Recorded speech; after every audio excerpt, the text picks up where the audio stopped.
Viewer discretion advised.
Now, Gorford is a very proud express engine, if not the fastest engine on the Southeastern Railway. He enjoys speeding along the line with the wind blowing across his smokestack.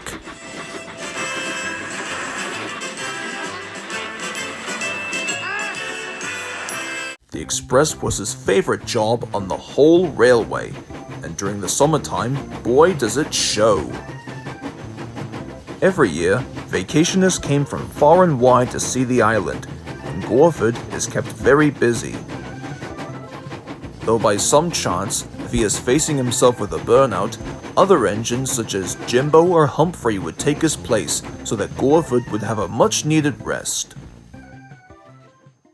One evening, Gorford arrived at the big station where he saw Jimbo and Humphrey. Evening, Gorford. How was the express run today? Oh, it was tiring, Humphrey. I mean, I love it when vacationers come to the island, but come on! I felt like I had to pull double the effort, which is not my specialty in any way. I've heard all about that. Well, perhaps a good night's rest will cheer us up. We'll need it for tomorrow. But before the other engines can head back to the sheds, the skinny controller arrived with some urgent news. Oh, hello there, sir. What's up, dear? Well, I have some very unfortunate news for Gorford. Apparently, I've been hearing all about his troubles with the Express and how he was facing himself with a burnout. But the good news is, I have purchased another engine from England to help Gorford with his Express runs. And as for Gorford, once you come back from the works, you'll just have to do some freight work until I can sort things out once again.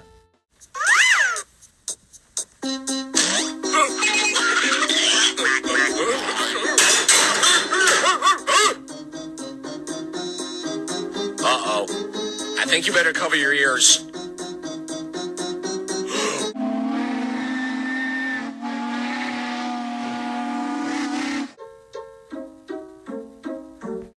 Sir, you cannot be serious.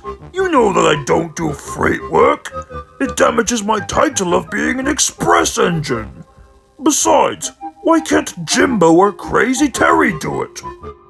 Really useful engines never argue. Yes, sir.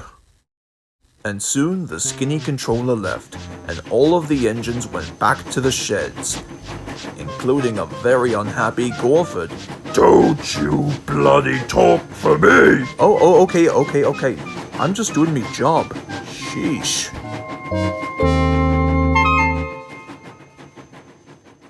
The next day, Gorford was heading his way to the repair depot to have his engine looked at. Unfortunately, he had to stop at a red signal. Oh, bloody cheek! Now I'm going to be late! What nuisances signals are! And he blew an angry poop poop from his whistle. But before Gorford could say anything else, he saw a huge engine rocketing through the yards, shouting, "Make way for an important engine!" Steam and pistons! Who's that? As soon as Gorford came back from the repair depot, he soon found out. As soon as he arrived at the big station, he saw Jimbo and Humphrey with the new engine. He was humming quietly. Who in the heck are you? This is Salvador. He's the fastest engine in the blinking world. Why, it's true, Gorford. He set a record of over 120 miles per hour back in England. Well, 125 if you want to be precise. Why, yes, that's close enough. But secretly, Gorford was impressed.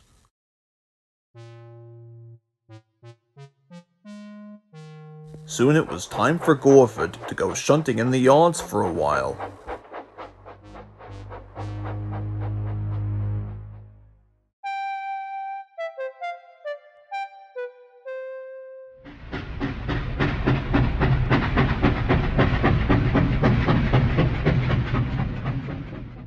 When Gorford arrived at the shunting depot, he still felt like his pride was in pieces. Hola, Gorford. Did you see the new engine, Salvador? He's really something, all right. Poor Gorford didn't reply. He only let out steam defeatedly. Well, nevertheless, why don't you come help me and Diego with these freight trucks? That'll keep your mind off of what's bothering you. Gorford despised the concept of shunting freight trucks.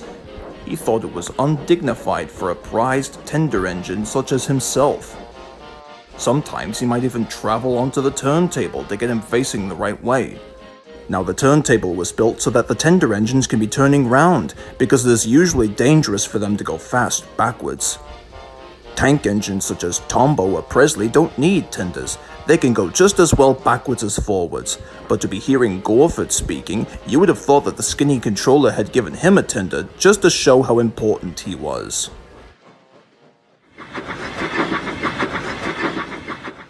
Meanwhile, Salvador was enjoying himself enormously.